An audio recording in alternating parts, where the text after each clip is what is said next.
ಇವತ್ತು ನಾನು heart attack ಆದ ಇ ಸಿ ಜಿ ಯಾವ ಥರ ಇರ್ತವೆ ಹೇಳ್ತೀನಿ. ಬನ್ನಿ ಪ್ರತಿಯೊಬ್ಬರು ಈ ವಿಡಿಯೋ ನೋಡಿ ಮತ್ತೆ ಶೇರ್ ಮಾಡಿ ಅಂತ ಮನವಿ ಮಾಡ್ಕೊಳ್ತೇನೆ. ಹಾಗಾದ್ರೆ ಇ ಸಿ ಜಿ ನೋಡಿ, ಹಾರ್ಟ್ ಅಟ್ಯಾಕ್ ಆಗಿರೋ ಇ ಸಿ ಜಿ ಮತ್ತೆ normal E C G. First normal E C G ತೋರಿಸ್ತೀನಿ, ಆಮೇಲೆ ಹಾರ್ಟ್ ಅಟ್ಯಾಕ್ ಆಗಿರೋ ಇ ಸಿ ಜಿ ತೋರಿಸ್ತೇನೆ. ಇದು ನೋಡಿ, ಇದು ನಾರ್ಮಲ್ ಇ ಸಿ ಜಿ ಬರುತ್ತೆ. ಇದರಲ್ಲಿ ತುಂಬ ಹಾರ್ಟ್ ಅಟ್ಯಾಕ್ ಅಂದರೆ ಬರೀ ಹಾರ್ಟ್ ಅಟ್ಯಾಕ್ ಅಷ್ಟೇ ಇರಲ್ಲ, ಯಾವ ಸೈಡು ಹಾರ್ಟ್ ಅಟ್ಯಾಕ್ ಆಗುತ್ತೆ ಅಂತ ಬರುತ್ತೆ. ಹೇಳಬೇಕು ಅಂದರೆ ಇನ್ಫೀರಿಯರ್ ಎಮ್ ಐ ಅಂತ ಬರುತ್ತೆ, ಅಂದರೆ ಹಾರ್ಟ್ನ ಕೆಳಭಾಗದಲ್ಲಿ ಹಾರ್ಟ್ ಅಟ್ಯಾಕು. ಇನ್ಫೀರಿಯರ್, ಅಂಟೀರಿಯರ್, ಲೆಟ್ರಲ್ ಮತ್ತು ಪೋಸ್ಟೀರಿಯರ್ ಹಾರ್ಟ್ ಅಟ್ಯಾಕ್ ಅಂದರೆ ಹಿಂದಿನ ಭಾಗ, ಮೇಲಿನ ಭಾಗ, ಕೆಳಭಾಗ.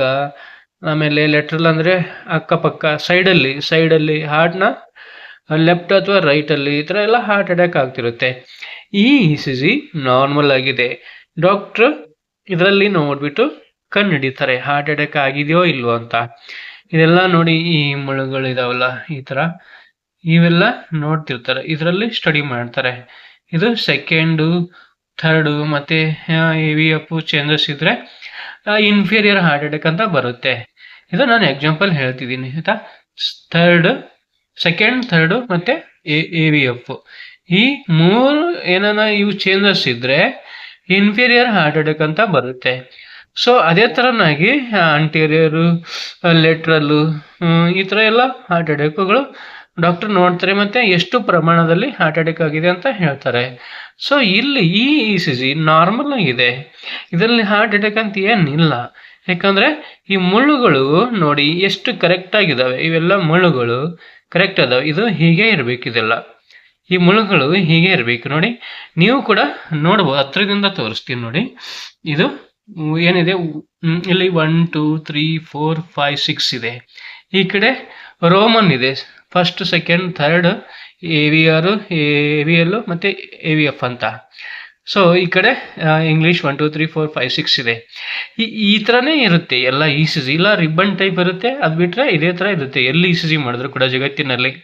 ನೀವು ನೋಡಿ 1 2 3 ಇದಾವಲ್ಲ, ಈ ಮುಳ್ಳುಗಳು ಇದೇ ಥರನಾಗೆ ಇರಬೇಕು. ಇದೇ ನಾನು ಹಾರ್ಟ್ ಅಟ್ಯಾಕ್ ಆಗಿರೋ ಮುಳ್ಳು ತೋರಿಸ್ತೀನಿ. ಇಲ್ಲಿ ನೋಡಿ ಲೆವೆಲ್ ಆಗಿದೆ, ನಾರ್ಮಲ್ ಆಗಿದೆ ತಾನೇ.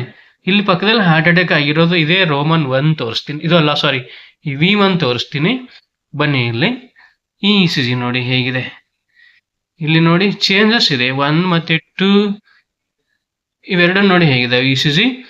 ಈ 2 ನೋಡ್ಕೊಳ್ಳಿ ನೀವು, ಈ 2 ನೋಡಿ ಈ ಥರ ಬಂದ್ಬಿಟ್ಟಿದೆ, ಈ ಥರ ಯು ಟರ್ನ್ ಆಗಿದೆ. ಇಲ್ಲಿ ನೋಡಿ ನಾರ್ಮಲ್, ಈ 2 ಇದೆಯಲ್ಲ, ಇಲ್ಲಿ ನೋಡಿ ಎಲ್ಲಿದೆ ಯು ಟರ್ನ್ ಇದೆಯಾ? ಇಲ್ಲ.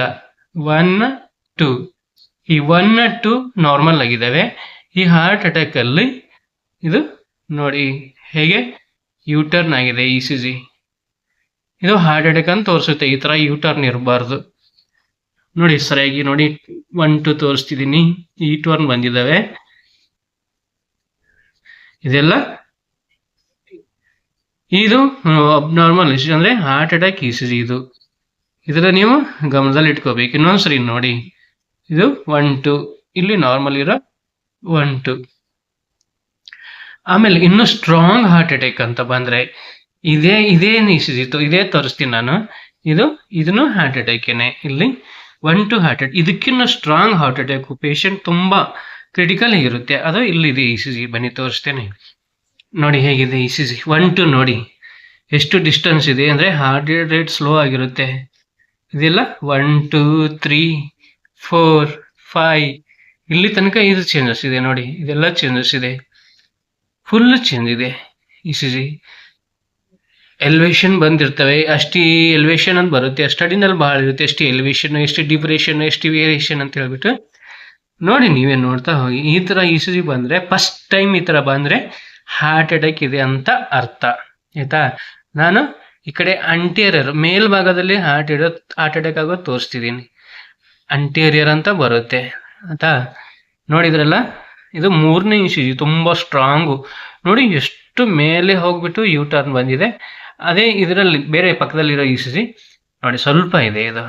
ಅದನ್ನೇ ಇಲ್ಲಿ ನಾರ್ಮಲ್ ಇರೋ ಇ ಸಿ ಜಿ ನೋಡಿ ಏನೂ ಇಲ್ಲ. ಇಲ್ಲಿ ನೋಡಿದ್ರ ಈ ಥರ ಕರೆಕ್ಟ್ ಮುಳ್ಳುಗಳಿದ್ದಾವೆ, ಇದೇ ಥರ ಇರಬೇಕು, ಡಯಾಗ್ರಾಮ್ ಹಾಕಿರೋ ಥರ ಇದೇ ಥರ ಇರಬೇಕು. ಈ ಥರ ಏನಾನ ಚೇಂಜ್ ಆಯಿತು ಕಷ್ಟ, ಹಾರ್ಟ್ ಅಟ್ಯಾಕು. ಇದಕ್ಕಿಂತಲೂ ತುಂಬ ಡೇಂಜರ್ ಅಂದರೆ ಈ ಥರ ಬರುತ್ತೆ. ಈಗ ನೋಡಿ ಎಲ್ಲಿ ಹೋಗಿದೆ, ಹಾರ್ಟ್ ರೇಟ್ ಸ್ಲೋ ಆಗುತ್ತೆ. ಒಂದ್ ವೇಳೆ ಈ ಲೈನ್ ಫುಲ್ಲು ಇದೇ ಥರ ಸ್ಕೇಲ್ ಹಾಕಿರೋ ಥರ ಆಯಿತು ಅಂದರೆ ಜೀವನೇ ಇರಲ್ಲ ಮನುಷ್ಯನಿಗೆ. ಈ ಥರ ಆಗ್ಬಿಟ್ರೆ ಇದು ತುಂಬ ಕ್ರಿಟಿಕಲ್ ಆಗಿರೋ ಕಂಡೀಷನ್ ಇರೋ ಪೇಷಂಟು. ಇನ್ನೂ ಇವ್ರನ್ನ ಬೇಗ ಟ್ರೀಟ್ಮೆಂಟ್ ಕೊಟ್ಟಿಲ್ಲ ಅಂದರೆ ಈಗ ಈ ಥರನೇ ಆಗ್ಬಿಡುತ್ತೆ, ಎಲ್ಲ ಇ ಉದ್ದ ಆಗ್ಬಿಡುತ್ತೆ. ಅವಾಗ ಹಾರ್ಟ್ ರೇಟು ಸ್ವಲ್ಪನೂ ಇರಲ್ಲ, ಪೇಷಂಟ್ ಜೀವ ಕಳ್ಕೊಳ್ಳುತ್ತೆ. ಅವಾಗ ಡಾಕ್ಟ್ರು ಡಿಕ್ಲೇರ್ ಮಾಡ್ತಾರೆ. ಆಯಿತಾ, ನೋಡಿ ನೀವು ಕರೆಕ್ಟಾಗಿ ನೋಡಿ, ಇದು 3ನೇ ECG ಸ್ಟ್ರಾಂಗ್ ಹಾರ್ಟ್ ಅಟ್ಯಾಕ್ ಇದೆ. ಇದು ಕೂಡ ಸ್ಟ್ರಾಂಗ್ ಹಾರ್ಟ್ ಅಟ್ಯಾಕೆ, ಬಟ್ ಚೇಂಜಸ್ಸಲ್ಲಿ ಸ್ವಲ್ಪ ಡಿಫ್ರೆನ್ಸ್ ಇರುತ್ತೆ.